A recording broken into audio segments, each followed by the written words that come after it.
right? First things first, the diet. It's a foundational health practice. It is pretty much one of the foundational health management tools that we have. There's a number of ways that we can, divide this up and think about it.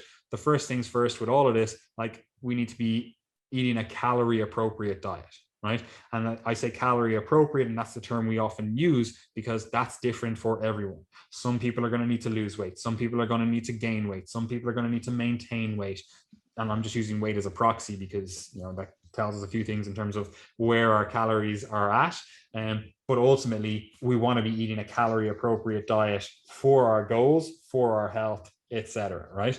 And we can use, again, that proxy of weight, because weight also does potentially tell us a few things about the overall health of the organism. Now, it's not a fantastic metric, but it does give us a little bit of insight. So we want to eat a calorie appropriate diet that allows us to obtain or maintain a healthy weight, BMI, body fat level, waist circumference, whatever kind of anthropometry do you want to use to say, okay, this is the general range that people seem to be healthy within, right? Do you have anything to say on calorie appropriateness, Gary?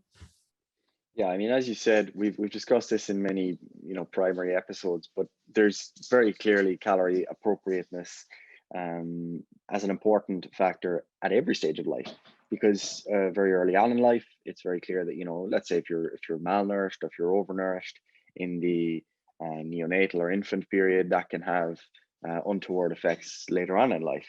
Similarly, if you're obese at any point as a child, it's generally going to lead to, again, untoward effects down the line. Very difficult to reverse obesity if you were obese as a child. Similarly, if you're malnourished as a child and you don't have enough nutrition, for example, during cognitive development, during the process of learning in school, etc., that can all compromise your future self. And then we've got the standard things that we always discuss: obesity, obesity-related complications, diabetes, metabolic disease, etc., that are the big concerns for most of us as adults.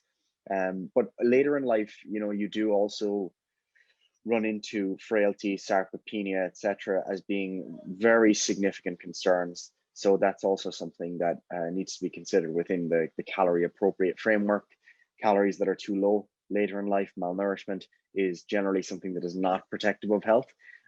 So your ideal really is to maintain a BMI that is roughly within the normal range. Some people will be in the overweight category while still healthy because they have higher levels of muscle mass, maybe they have better body fat distribution, etc.